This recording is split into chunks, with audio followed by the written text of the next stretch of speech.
A very, very warm good evening to one and all. All youngsters are sitting along with me in this classroom. And today we are going to have a fabulous topic for our discussion. The name of the topic is the role of youngsters in development of nations. To be very honest, if I say in this way, I won't be wrong. Youngsters are the backbone of any nation. Youngsters are the indispensable part of our life. And if we are neglecting the role of youngsters, we will have to face great future repercussions. These people, the youngsters, the dynamic youngsters are sitting along with us. They have got some viewpoints about themselves. Role of youngsters in the development of nation. Let's see what all points they are going to talk about. Let's catch them up. Okay, hello everyone. My name is Misbah.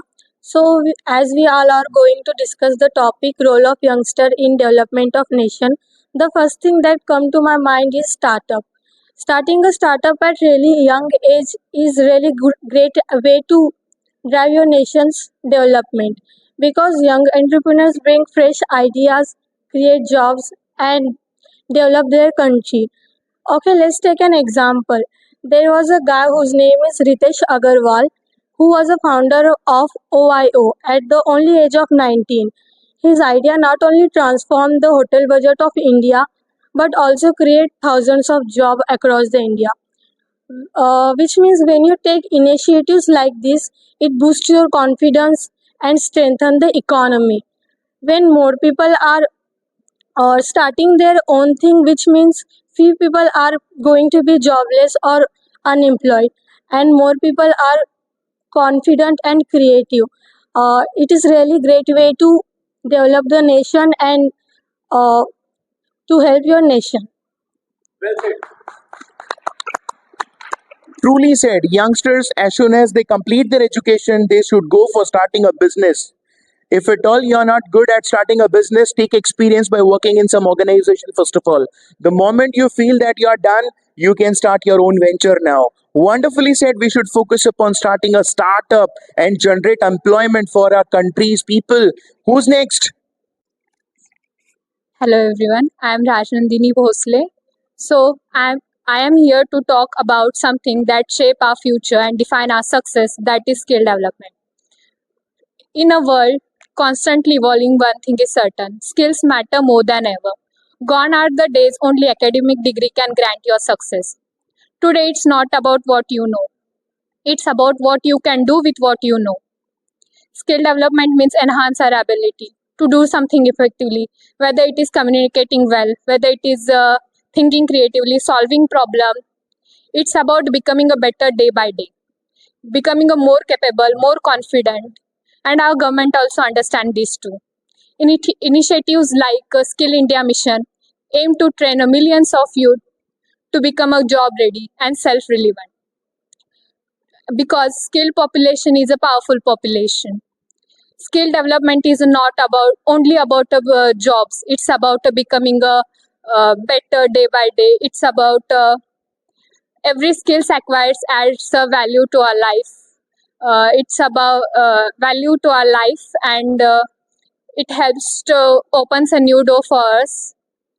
And skill development. Let us invest in ourselves. Let us become not only educated but skilled, because at the end, it's not a degree which defines us. It's our ability to help to thrive from any problem. Thank you. Wonderfully said. Youngsters, they should try to acquire the skill. Vocational training is important for our development, not only for us, for the development of nation. We should focus upon those things. Many people, they have got this kind of attitude. If I gather many degrees, it is as like passing the quality check process. The more the degree you acquire, the more you have gone through the quality check process. Once you are done with your quality check process, you are into the corporate world. But this is not the important factor that is going to give you edge in competitive world. You need to improve your skill to get better hands, better edge in the competitive world. So need to focus upon competitive areas as like skill development. Who's next? Yes. Good evening, everyone. My name is Varshika Ganesh Bhimrati. I'm speaking on topic youth participation in politics. Imagine a future where young people have no say in decisions that shapes their lives. Sounds unfair, right? But that exactly what happens when we stay silent in politics. Many people think politics are only for the older people, but we should break this stereotype because every law, every policy, and every decision affects us. If we don't get involved, then other will decide our future for us. Throughout history, many young people have led the movement that changed the world. If we take example like Malala Yousafzai fought for education or Geeta Thunberg who raised her voice for climate change. When young people step up, they bring fresh ideas, new perspectives, and the energy needed for real change. And young people are not only the leaders of tomorrow, they are the change makers of today. And lastly, I want to say that future is not something we wait for. Future is not something we wait for. Future is something we create. So let's stand up, speak out, and take action. Because if not us, then who? And if not now, then when? Thank you.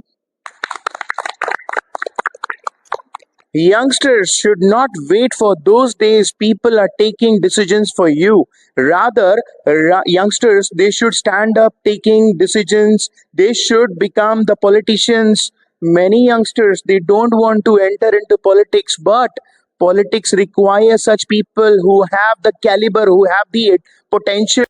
Every great story has a moment of struggle, yet had a beautiful ending. Hello everyone, I am Iram Sabanadaf and today I'll be sharing my views on bouncing back. So, what do we call a bounce back? Precisely talking about the bounce back, we need to talk about the failure. Failure, it hits you hard, sets you to the rock bottom, shakes your confidence, and make you question your worth. But you know what, friends, the truth is, failure isn't the opposite of success. Rather, it's a part of it. You need to learn from your failures. You need to accept the denials without any shame and hesitation. Bouncing back doesn't mean you need to neglect your situation and run away from it. Bouncing back just means that you need to learn from your experiences and try your hardest 100% to come back with more efficiency. And so, how do we come back? How do we bounce back? So, there are certain steps that people say are firstly, accept your situation, acknowledge where it all went wrong.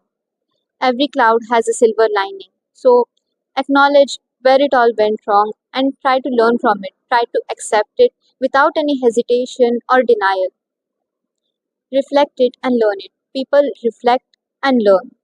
Process your emotions. Don't stay stuck. My father says that ठहरा हुआ पानी और रुका हुआ इंसान हमेशा सड़ जाता है. And last but not the least, learn from your experiences, consult from others, consult from the elder persons, elder people, experienced ones. And remember one thing, at such point of life where you hit the rock bottom, don't have the pessimistic approach towards your life. Have the optimistic approach. Try to study your emotions, try to figure out where it all went wrong, and try to process it. And last but not the least, if it's not happy, it's not the ending. And जिनमें अकेले चलने के हौसले होते हैं उनके पीछे एक दिन काफिले होते हैं. Thank you. Wonderfully explained. And there is no such college, there is no such university that is teaching innovation. All colleges, all universities, all teachers, they are teaching students what has happened. And that is what we need to learn. When we are sitting in the campus, we need to think what may happen, what can happen, visualizing the things, trying to do some innovation. And that thing happens only with the wise student. And if you are doing that, you are going to come up with the flying colors in your future. Who's next? Hello everyone, my name is Chaitra Birazdar and today I'm here to speak on the topic fireside. So basically, just we were discussing on this topic and my few friends teased me that you have specs and you are talking about the fireside. So it's basically joke, let's joke apart, let's get started with our topic. So for me, fireside isn't about just seeing the things fireside, it's about seeing beyond the immediate reactions we are getting right now. It's not about understanding what's in front of us, it's thinking what beyond that, what beyond is in front of us. So basically, let's understand this topic with the example, day-to-day example we have heard, we have seen. The very first example is that before I was speaking, my one of the friend said something about practical knowledge, right? The practical knowledge, if we talk about the practical knowledge has always been in the ancient history as a Gurukul system, where we usually taught to be have the practical skills, not just the theoretical skills. So this is also a kind of a far side. Our ancestors knew that doing the things are important than just by hearting the things. This is the example of far sight as well. The second example is the famous leader we might all know, that external affairs, Mr. Dr. Jaishankar. Dr. Jaishankar has always been an influential person throughout the world. The very first example that comes into my mind is Ukraine and Russia war. So in this war, what learnings India can take? Basically, the learnings we can take from this war is that we don't have to be dependent on other countries for the machines or the whatever things are going to be used in the wars. This is kind of a far side where you are understanding just by seeing the problems what you should not be repeating in the future ahead. This is the example, and the very famous quote by Mr. Jashankar is that you are an emerging country, you are an emerging power, so you shouldn't be complaining about being the victim. You should be fearless. You should be understanding the future. You should be understanding what steps to be taken in the future. And but lastly, I would like to conclude with the saying that if farsight is a seed you need to plant today, it might take some time, but it will eventually grow up and gives the large support to the whole country. Thank you.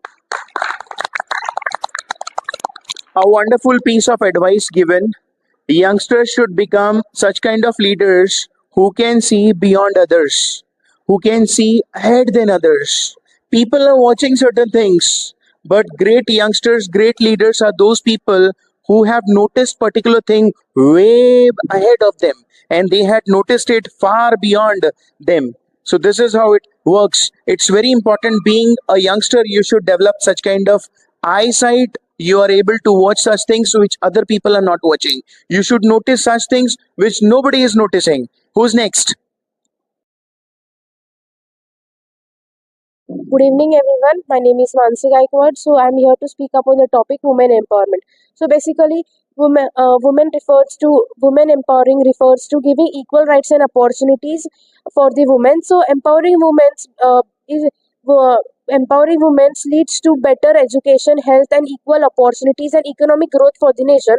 Where, for example, we can see if a girl is studying in a school and a boy is also studying in the school, even though they are equally intelligent, where girl is not girl doesn't get equal opportunities in her house, or we can see in professional life, where boys get equal opportunities in their career.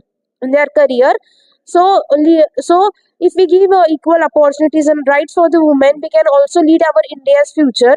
So lastly, empowering women is empowering India's future.